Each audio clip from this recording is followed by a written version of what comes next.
Hola, buenas tardes a todos. Yo soy Neil Bruce, estoy aquí en mi casa y les voy a presentar una plática sobre el esparcimiento de la luz. Entonces voy a compartir mi pantalla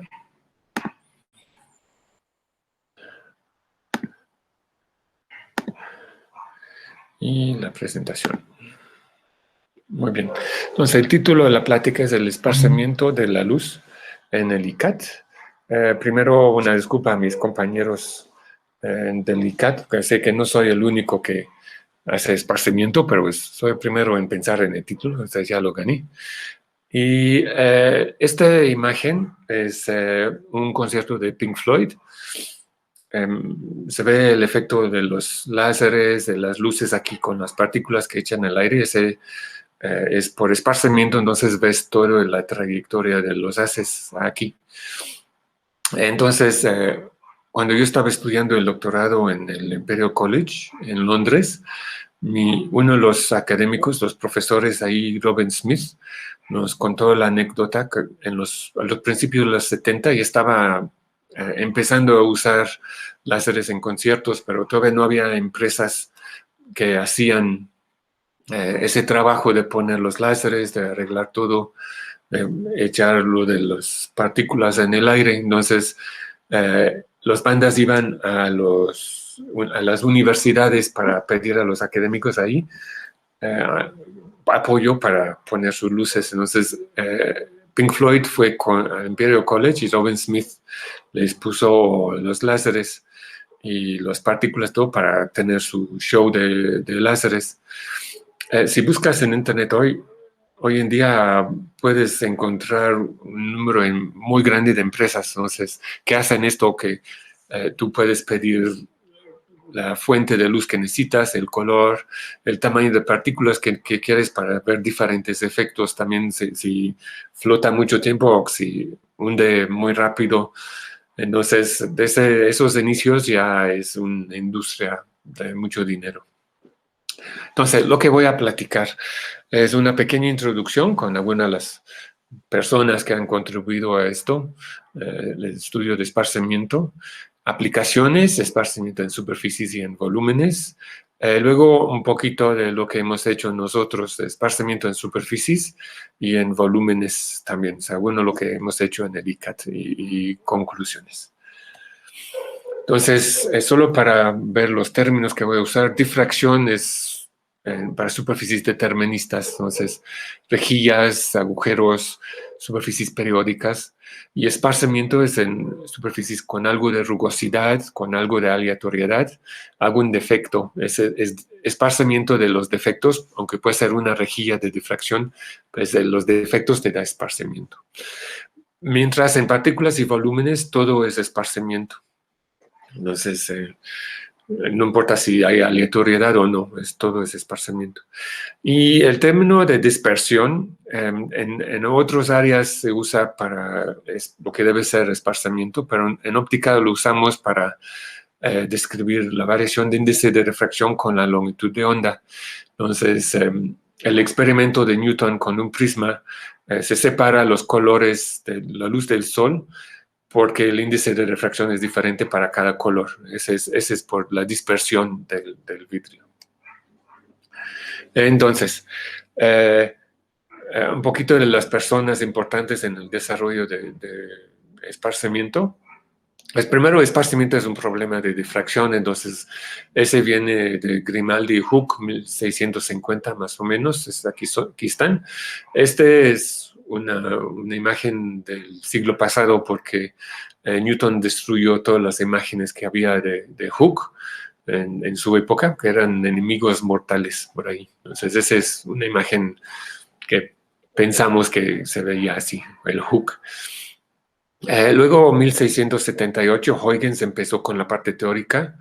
Fue una teoría sencilla, pero es un avance teórica, es Huygens. Y luego la parte matemática ya más fuerte, Fresnel, Kirchhoff y Fraunhofer. Se ve hay un espacio muy grande aquí porque necesitaba cierto nivel de matemática para avanzar con ese problema. Entonces tuve que esperar, ese espacio es para desarrollar la matemática. Y aquí están Fresnel, Kirchhoff y Fraunhofer.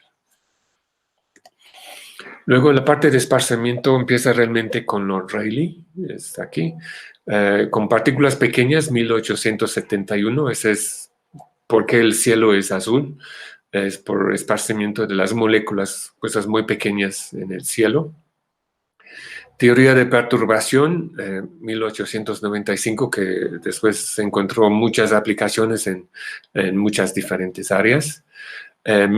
Mejor puse todo su nombre completo por esa cara que tiene. El esparcimiento en partículas, él desarrolló la teoría de esparcimiento en partículas dieléctricas pequeñas, 1908. Y luego la parte de superficies, Beckman con la teoría de Kirchhoff, 1963, y Wolf, que ese es el Wolf de Born-Wolf, el teorema de extinción, o también tiene otros nombres, método de momentos en otras áreas, 1973. Ese realmente fue un brinco muy importante en la parte teórica de esparcimiento en superficies. Regresando a la parte de esparcimiento en volúmenes, en 1983 Adams y Wilson desarrollaron el método Monte Carlo, ese método computacional para esparcimiento en volúmenes. Este es básicamente seguir fotones adentro del medio, esparciendo de una partícula a otro y ver cuál es la distribución. Si lo haces con suficientes partículas, tienes una distribución de luz, que es cómo es la intensidad de esparcido de esos volúmenes. Y ese fue muy importante porque podían comparar con teoría y con experimento ya para verificar los dos y hacer la comparación mucho más sencillo. Y había un boom en los 80s de cosas de esparcimiento por el efecto de retrodispersión reforzada. Ahorita vamos a ver un poquito más de eso, pero fue Kuga, Ishimaru, Van Albada, Lagendijk en volúmenes, 84-85, y Méndez y O'Donnell en 86. Eugenio Méndez y Kevin O'Donnell estaban trabajando en Imperial College precisamente cuando hicieron este trabajo en 86. Pero ahora los dos, Eugenio Méndez mexicano, Kevin O'Donnell de Estados Unidos, los dos ya están trabajando en el CICESE, en Ensenada. Entonces, conexión mexicano aquí. Y ahora pasando a ver cosas, aplicaciones del esparcimiento. Pues resulta que hay muchas áreas donde esparcimiento es importante. Por ejemplo, en estudios de la atmósfera, puedes estudiar esparcimiento en nubes, lluvia, o sea, son esparcimiento de gotas de agua, cristales de hielo, o sea, tienes patrones así como en el polo norte, o sea, tienes diferentes patrones muy bonitas, aerosoles para estudiar polución, por ejemplo, contaminación, polvo. Resulta que hay mucho movimiento de polvo de los desiertos a diferentes partes de la Tierra, entonces pueden estudiar cómo mueve en la atmósfera. En astronomía tenemos esparcimiento por el polvo interestelar. En esta imagen, por ejemplo, hay una estrella en el centro y hay polvo alrededor. No sé, toda esta luz que ves aquí es esparcimiento. No sé, viendo el esparcimiento puedes tener información sobre la composición de este polvo. Esparcimiento en medios biológicos, ese es un área muy importante hoy en día y creciendo mucho. Estudio de cómo penetra la luz adentro del tejido, cómo es reflejado, cómo esparce adentro y ya sale otra vez. Puedes usarlo para diagnóstico, puedes usarlo para tratamiento. Por ejemplo, conectado con el siguiente punto, esparcimiento en nanopartículas y plasmónica. Resulta que el esparcimiento de la luz es muy crítico, pues cambia mucho cuando cambia la forma y el tamaño de partículas, además de la composición de qué está hecho las partículas. Entonces puedes escoger partículas para implantar en tejido y, por ejemplo, que hay muy poca esparcimiento, entonces va a absorber la luz y ahí puedes calentar en esa zona alrededor de la partícula. Entonces, si puedes hacer que esas partículas lleguen a un tumor, puedes tratar de quemar un tumor sin tener que hacer cortes o ninguna operación con radiaciones, por ejemplo. Esas dos técnicas que están ligadas. Dynamic Light Scatter es esparcimiento dinámica de la luz, es cuando hay muy pocas partículas. Estás aquí viendo esparcimiento de una sola partícula. Cómo va cambiando en el tiempo te dice algo de la partícula, del medio que está alrededor. Y Diffusing Wave Spectroscopy es espectroscopía de ondas difusivas. Ese es cuando tienes muchas partículas. Entonces, el esparcimiento va de una partícula a otra, así, antes de salir. Entonces, son como los dos extremos, ¿no? Una sola partícula esparce, aquí muchas partículas esparcen. Y de esas dos puedes sacar información de las partículas, del medio, y una aplicación muy importante es Particle Sizing. Cómo sacas el tamaño de partículas, que es muy importante en muchas áreas, y hay aparatos comerciales que usan esparcimiento para decirte precisamente el tamaño de partículas. Y en este momento es solo para mostrar cómo cambia el tamaño del el esparcimiento con el tamaño de la partícula. Si la escala que vamos a usar aquí es la longitud de onda de la luz. Entonces, si es la luz roja, por ejemplo, el láser helium neón, la longitud de onda es 630 nanómetros. Entonces, si tenemos una partícula muchísimo más chiquito que 630 nanómetros, lo que vamos a tener es esparcimiento en todas las direcciones, más o menos uniforme en todas las direcciones. Entonces, la luz llega aquí y va esparcido en todas las direcciones. Si la partícula es de alrededor de 630 nanómetros de diámetro, entonces va a ser, ya no va a ser simétrico, va a ser principalmente en la dirección adelante con una contribución en la dirección hacia atrás. Y si es más grande, perdón, que la longitud de onda, más grande que 630 nanómetros, entonces va a esparcir principalmente en la dirección de adelante. Entonces, ese es el régimen por ejemplo, de las partículas que flotan en el aire en cuartos, en salas. Entonces, si estás viendo a alguien dar una plática, si con un apuntador láser apuntan a la pantalla, no vas a ver la trayectoria porque la luz que está esparcido va a ser principalmente en la dirección adelante hacia la pantalla también. Mientras si luego voltean y apuntan al público, arriba del público, mejor. Como la luz está esparcido fuera del haz en esa dirección, vas a ver toda la trayectoria del haz si estás cerca en la dirección donde está apuntando. Si estás a un ángulo grande, tampoco vas a ver porque no va a haber contribución ahí. Y si es muchísimo más grande la partícula que la longitud de onda, ya se vuelve un problema como de geometría. Entonces va a llegar la luz a la partícula y va a estar reflejado. Entonces ya cambia el régimen. Percepción remota es una aplicación muy importante porque normalmente en esas aplicaciones de percepción remota se usa la luz del sol esparcido en la tierra o el mar o en vegetación y llega a un detector, puede ser un satélite como esta imagen, o puede ser un avión, puede ser una cámara a nivel de tierra, pero es luz del sol esparcido en objetos. Entonces, tienes que saber muy bien el proceso de esparcimiento para poder interpretar las señales que obtienes en este tipo de técnicas. Y puse esos dos artículos porque yo los estudié en mi doctorado. ¿Sabes? Son de 1962 los dos, y era el momento que estaban planeando Apolo. Entonces, lo que necesitaban era encontrar en la Luna zonas que estaban planos, sin rocas, sin rugosidad, para tener un alunizaje segura. Entonces, lo que hicieron era usar radar longitud de onda 2.5 a 4 centímetros. O sea, la longitud de onda es nuestra escala. Entonces, con esa longitud de onda estás midiendo un rango de digamos, 20, 30 centímetros de tamaño a 1 o 2 centímetros de rocas y piedras que están sobre la superficie. Entonces, usaron esto y hicieron muchos estudios sobre la teoría de esparcimiento sobre la superficie de la Luna con radar para encontrar una zona plana para alunizar.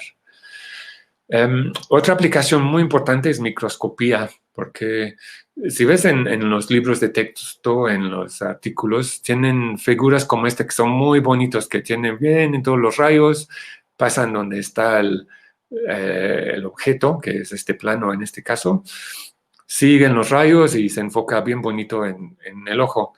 Pero ese no es correcto. Lo que tienen hasta aquí está bien, los rayos llegan aquí, pero en ese punto, ¿qué pasa? Pues no van a pasar directo los rayos. Lo que pasa es que tienes esparcimiento. Entonces, de aquí tienes esparcimiento de la luz del objeto, y entonces va a haber una distribución diferente de la luz aquí. Entonces, eso es lo que tienes que estudiar para ver cuál va a ser la calidad, la intensidad, el contraste de la imagen cuando uno observa en el detector o en el ojo. En esos dos casos es más importante el esparcimiento con focal, microscopía con focal. Usas un pinhole, un agujerito muy chiquito, para separar, para bloquear la luz de otros planos. Como muestra aquí, el agujero es muy chiquito, entonces bloquea casi toda la luz que llega de este plano. Y este plano también. Y aquí enfoca precisamente en el pinhole, perdón, y entonces pasa aquí toda la luz y tienes una imagen perfecta. Pero si ves este caso, por ejemplo, la luz que viene del punto objeto que quieres, que no va a salir con estos rayos, va a ser esparcimiento, puede llegar a este plano y ser esparcido otra vez. Entonces hay un doble esparcimiento y este doble esparcimiento te va a dar una señal que sí va a poder pasar por el agujerito. Entonces te va a dar una señal aquí, en este caso, que no quieres, entonces va a degradar la imagen, la calidad de la imagen. Entonces en microscopía confocal es muy importante el efecto de esparcimiento. También en campo oscuro. Este caso es lo que usan para observar objetos biológicos muy chiquitos, que no cambia la intensidad de la luz, solo cambia la fase un poquito. O sea, es como hay un cambio de índice de refracción. Entonces, esta técnica ganó el premio Nobel para Zernike.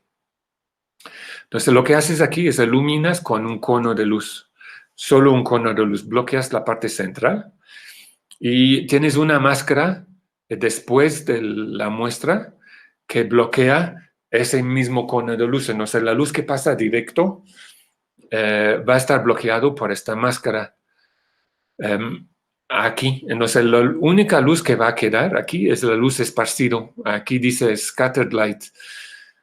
Entonces, solo usas la luz esparcida para formar la imagen en la técnica de campo oscuro. Entonces, aquí es crítico también. Una de las aplicaciones más importantes es en radar, porque radar muchas veces tienes un objeto que quieres detectar, puede ser un avión, puede ser un barco en el mar, puede ser un vehículo sobre la tierra, y vas a tener esparcimiento del mar, además de tu barco, de la tierra, además de tu vehículo, o de las turbulencias de la atmósfera, además de tu avión. Entonces, aquí es un ejemplo de una imagen de radar que pues están indicado aquí. Tienes ground clutter, que es un artefacto de esparcimiento de la tierra.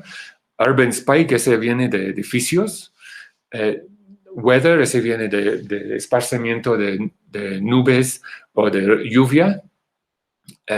Anomalous propagation, ese también viene de turbulencia dentro de la atmósfera que puede dar efectos. Y second echo, ese es un problema asociado a que el pulso de regreso esparcido de un objeto llega después de que han emitido el siguiente pulso para detectar otra vez. Entonces, este señal debe estar a una distancia muy grande, solo se confunde con los pulsos. Entonces, es muy importante entender esparcimiento de la tierra, de edificios y de la atmósfera para la parte de clima o de anomalous propagation, para interpretar estos señales de radar bien. Y esa imagen es solo para mostrar que vamos a ver después retrodispersión, que es cuando detectas en la misma dirección de que emites. No sé, se pasa en radar, tiene un solo antena que emite un pulso y detectan el mismo pulso con la misma antena. Entonces, ese siempre es en la dirección de retrodispersión. Ese lo vamos a ver un poquito adelante. Metrología. Puedes usar esparcimiento de la luz para ver calidad de papel, de circuitos impresos, es decir, sin formar una imagen, solo ver la luz esparcida, la distribución de luz esparcida. Nanoestructuras, para asegurar que tienes una estructura que quieres, que está en tamaño, forma, etc. O terminados de superficies para productos comerciales. No sé si es una pantalla de ejemplos de diferentes terminados, cómo va cambiando la imagen de la superficie dependiendo de la rugosidad y la técnica que usan para terminar la superficie. Obviamente depende también del material que usas, ¿no? para hacer tu superficie. Y quizás esa sí ya es la aplicación más importante, gráficas de computadora. Esa es una imagen de un juego que yo jugué en 1993. Esa es una imagen más reciente, Call of Duty de 2019. Pues primero hay una diferencia de resolución, obviamente, pero se ve también no hay ninguna, es puro cambio de color, ¿no? Adentro de la estructura aquí. Mientras aquí se ve hasta tienes haze aquí, ¿no? El esparcimiento de las partículas de polvo que están en el aire. Y luego la reflexión de todas las diferentes superficies es muy realista. Ese es porque aquí era puro color y aquí ya están usando algoritmos para muchas veces empíricos, usando las teorías de esparcimiento desarrollados científicamente. Otra aplicación de eso, si ves las películas animadas ahora, por ejemplo, el de Nemo, las películas de Nemo y Dory, si ves esas películas, hay algunas escenas que ves la superficie del mar y esa superficie del mar se ve muy realista. Y eso es porque ese no fue hecho por un artista, ese fue hecho por un algoritmo usando los algoritmos de esparcimiento. Digo, en muchos casos es empírico para que sea más rápido, para tener una imagen más realista. Entonces, es una aplicación muy importante que cada vez hace más realista las imágenes que podemos ver por computadora. Ok, hay muy pocas ecuaciones, no se preocupen, solo para mostrar una idea de cómo se hacen los cálculos. Entonces, esta ecuación aquí es la ecuación de difracción. Esa es la ecuación para cualquier problema de difracción, es esta, que a veces es el mismo que este. Entonces, aquí el problema es que tenemos una superficie rugosa, tenemos aire arriba, un material cualquiera abajo. Entonces, tenemos un problema de difracción en la parte de arriba, que es lo que es reflejado, y un problema de difracción en la parte de abajo, adentro del material, que sería la transmisión en esta superficie. Entonces, esas son las ecuaciones que describen esos dos problemas. El primero es difracción, ese Keynes depende de la longitud de onda adentro del aire. Entonces, esa primera ecuación es difracción en la parte de arriba, y esa segunda ecuación depende de K, que depende de la longitud de onda adentro del material. Entonces, esa es la ecuación para difracción para abajo.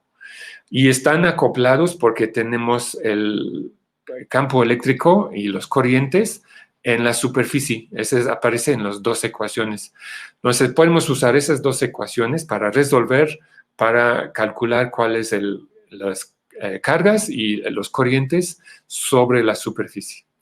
Y ese es el método de momentos y ese es el método computacional, el estándar que usa uno para hacer ese tipo de cálculos. Lo que yo he hecho más es usar el método de Kirchhoff, que es una aproximación. Si ves, esa es la misma ecuación de difracción, solo que es diferente esa parte aquí. Y esa aproximación es, en lugar de saber exactamente cuáles son las cargas y las corrientes, usamos una aproximación que es que tenemos el haz incidente y luego el haz reflejado, que con el coeficiente de Fresnel. Entonces, en cada punto de la superficie calculamos el haz incidente, el haz reflejado, y ese nos indica cuál es el campo, las cargas y las corrientes en esa parte de la superficie. Y luego integramos todo esto y nos da el patrón de difracción. Y una cosa importante es hay que incluir la sombra. Puedes ver en esa dirección, si estamos viendo en esa dirección, esa parte de la superficie no lo vamos a poder ver en esa dirección, está en sombra.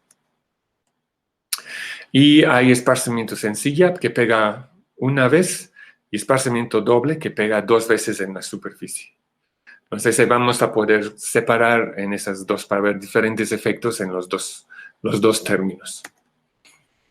Y retrodispersión reforzada, ese primero fue detectado observado en partículas. Entonces, si tienes un haz que llega, sería el haz rojo y este haz azul aquí. Ese es un haz que llega a esa colección de partículas. El haz rojo tiene un camino y parte va a salir en esa dirección. El haz azul puede llegar, llega aquí, empieza con lo que es el último partículo para el haz rojo, y parte de la luz va a llegar en el mismo camino y salir en otra dirección. Entonces, como está dibujado, los dos rayos que salen van en la misma dirección, pero va a haber una diferencia de fase. Adentro del material entre aquí y aquí, ese es el mismo camino, esa es la misma fase. Pero afuera hay una diferencia de fase en el haz incidente, por ese camino aquí, y de los haces que salen va a haber otro pequeño diferencia de fase. Entonces van a llegar al detector, que es muy lejos para allá, con una diferencia de fase. Pero si este haz rojo está encimado con el azul y este azul está encimado con el rojo, entonces todos los caminos son iguales. Entonces esos dos haces van a estar en fase siempre, no importa cuál es la separación de las partículas o qué camino siguen adentro del material. Entonces esos van a sumar coherentemente, va a haber más intensidad en la dirección de retrodispersión, que regresas a la fuente. Ese es el caso del radar, recuerda. Y mi asesor en Imperial College dijo que lo que vio eso y simplemente juntó todos los puntos para hacer una superficie, y tienes exactamente lo mismo caso en una superficie. Llega aquí, refleja 2 veces, ese depende de reflexión múltiples veces, entonces 2 veces, y puede salir en esa dirección y el mismo camino si sale en esa dirección. Entonces, este y este van a sumar coherentemente. Entonces, eso ahora ya son resultados de mi tesis de doctorado, que puedes ver la línea un poquito más oscuro es esparcimiento sencilla, que pega una vez en la superficie y sale, y este es el esparcimiento doble para diferentes ángulos de incidencia. Ese es 0, 10, 20 y 30. Y puedes ver que hay un pico de luz aquí, que cuando sumas los dos contribuciones, el total te da un pico de luz que va de regreso a la fuente. Esa es la dirección, la retrodispersión, y es en la dirección de la fuente. Y ese pico aparece hasta 20 grados, en 30 ya está demasiado chiquito y no se ve aquí. Pero ese pico de retrodispersión existe y te da una señal un poquito más grande en la dirección de regreso a la fuente. Entonces, por eso es muy importante en radar que siempre estás detectando el regreso de la fuente. Entonces, te da una señal más grande en esa dirección. Comparación con experimentos, la línea más oscura es experimento aquí. Puedes ver que sí hay ese pico de retrodispersión más grande, que sí está descrito bastante bien por la teoría. Sí hay diferencias entre la teoría y el experimento, pero ese fue por la forma en que construían las superficies que usaron en los experimentos. Ese fue hace 40 años casi. Entonces, después se cambió la forma de hacer las superficies y el acuerdo entre la el teoría de experimento fue mucho mejor, pero lo importante es que esa retrodispersión reforzada sí existe y sí se puede modelar y detectar experimentalmente.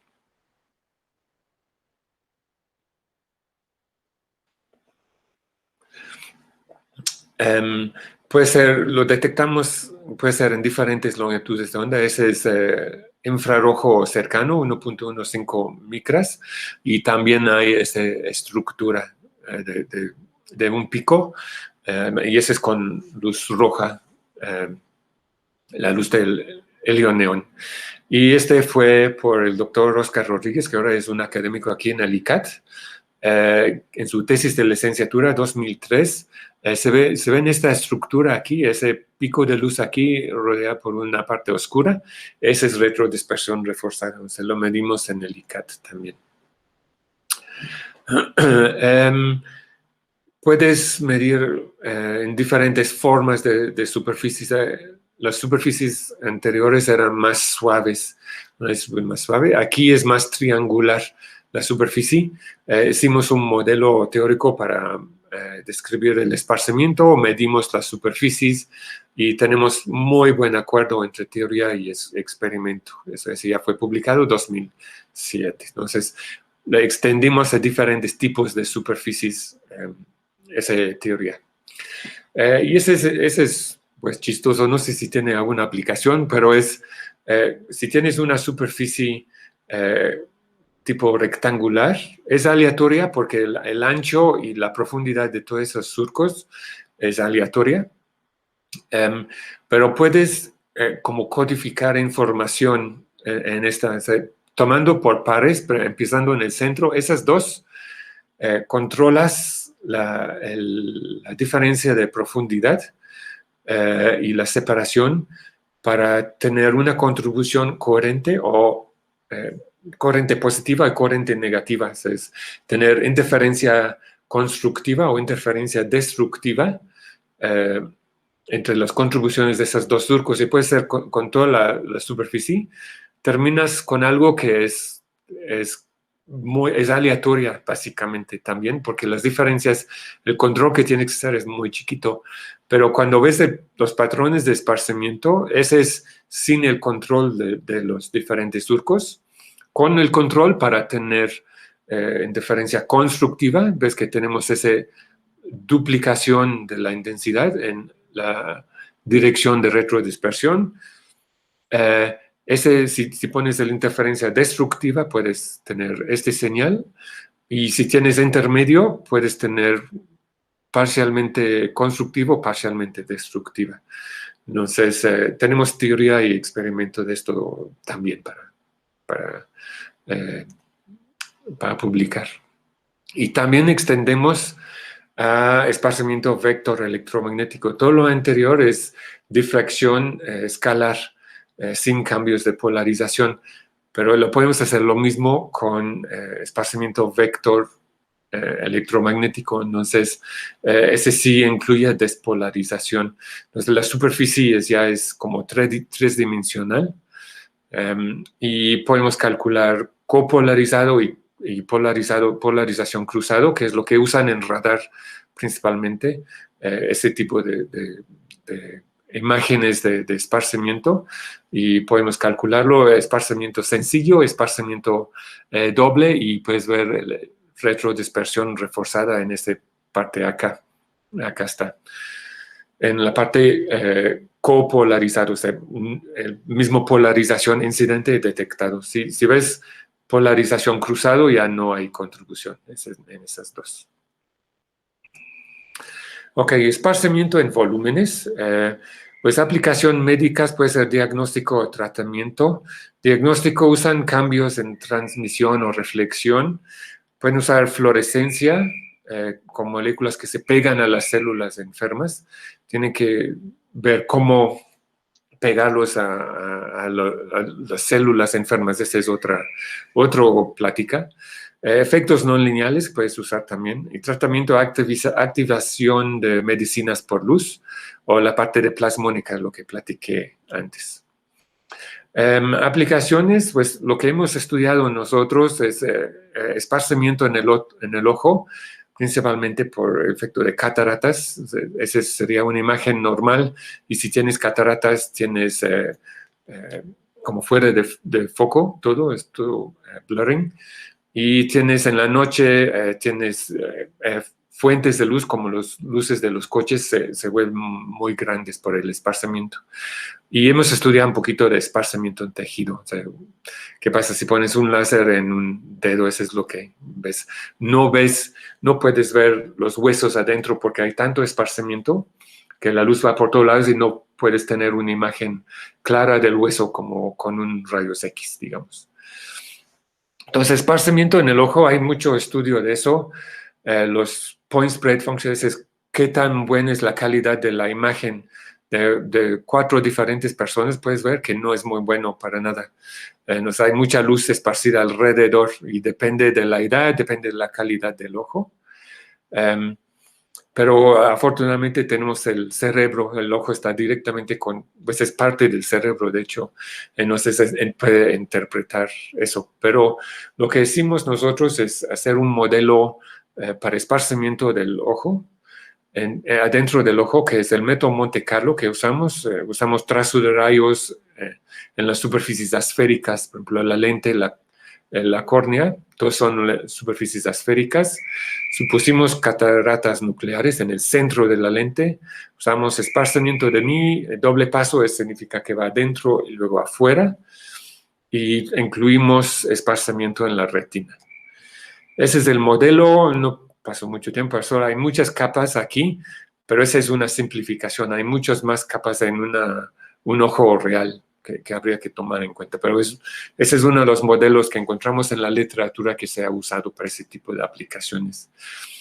También tienes que distribuir tus cataratas adentro de la lente. No sé, usas técnica de Special Point Process, o sea, procesos de punto espacial. Es con 100,000 cataratas con 400,000, para darles una idea. Y el método de Monte Carlo es seguir la trayectoria de un fotón, digamos, como va pasando por todas las diferentes superficies. Cuando llega a una partícula, va a esparcir, entonces escoges aleatoriamente la dirección dependiendo de la partícula, lo llevas hacia la retina, esparces en la retina, entonces otra vez escoges un ángulo de esparcimiento aleatoria y trazas de regreso a que sale la luz del ojo. Y esos son algunos de los resultados. Esa es la distribución de luz en la retina, esa es la distribución de luz que entra y luego sale otra vez. Eso es lo que vería un doctor si está examinando tu ojo. Entonces, dependiendo del tamaño de las partículas, lo que uno observa en la retina es afectado mucho, pero en la pupila no, porque está dominado por esparcimiento de la retina. Si usas diferentes longitudes de onda, igual ya casi no hay cambio en lo que ve uno en la retina. O sea, la calidad de la imagen no cambia mucho con diferentes longitudes de onda.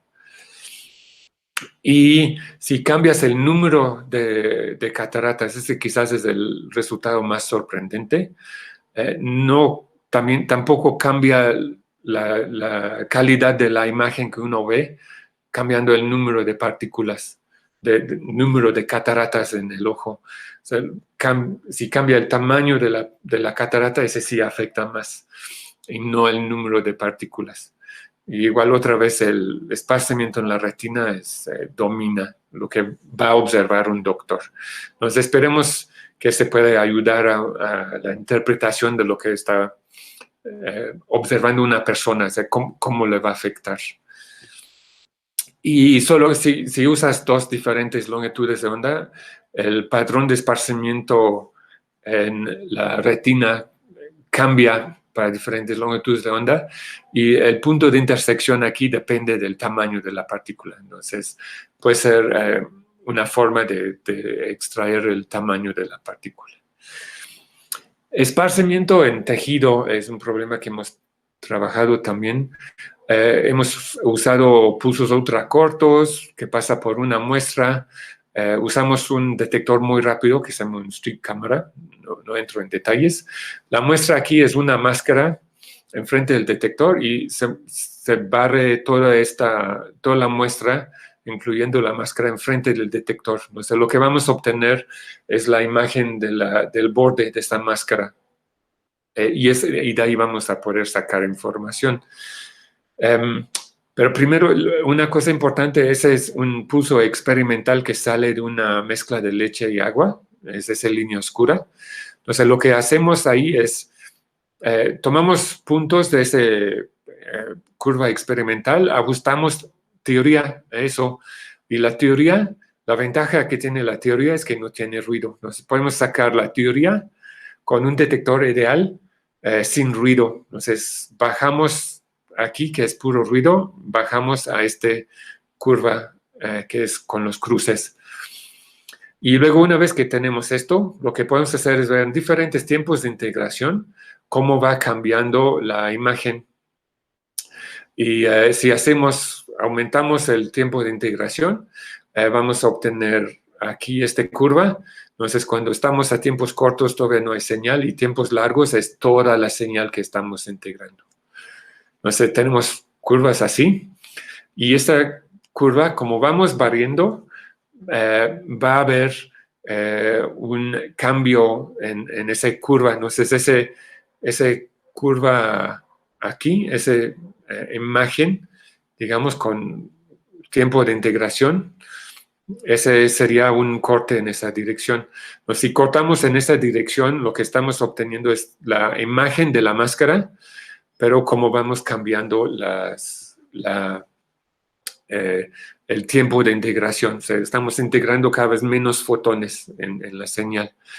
Entonces, si haces esto, puedes llegar en leche entera a resoluciones de 4 o 5 milímetros. Y si usas leche diluida, esa está diluida para tener más o menos las mismas propiedades de tejido, puedes llegar a 2 milímetros más o menos. Cuando la resolución normal, si no haces ese proceso de ajustar una teoría, tienes resoluciones de centímetros, centímetro y medio a 2 centímetros en ese tipo de muestras. Entonces puedes ver que mejora la resolución, ese es qué tamaño puedes detectar adentro del objeto. Y pues hay muchas cosas aquí, pero la importancia aquí es, mostramos que la imagen en este tipo de sistemas no es lineal. Entonces, si tienes un objeto adentro de tu leche, tomas esa imagen, luego quitas esa y pones otro objeto, vas a tener otra imagen. Si sumas estas dos imágenes, deberías de tener la misma imagen que cuando tienes los dos al mismo tiempo. Y resulta que no.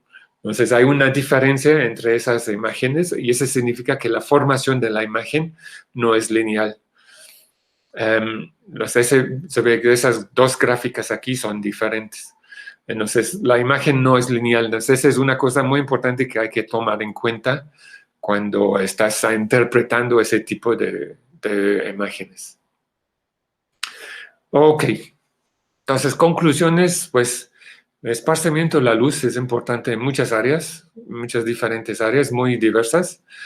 Nosotros hemos construido con el método de Kirchhoff para esparcimiento en superficies y en la parte del ojo y en esparcimiento en tejido para esparcimiento en volúmenes.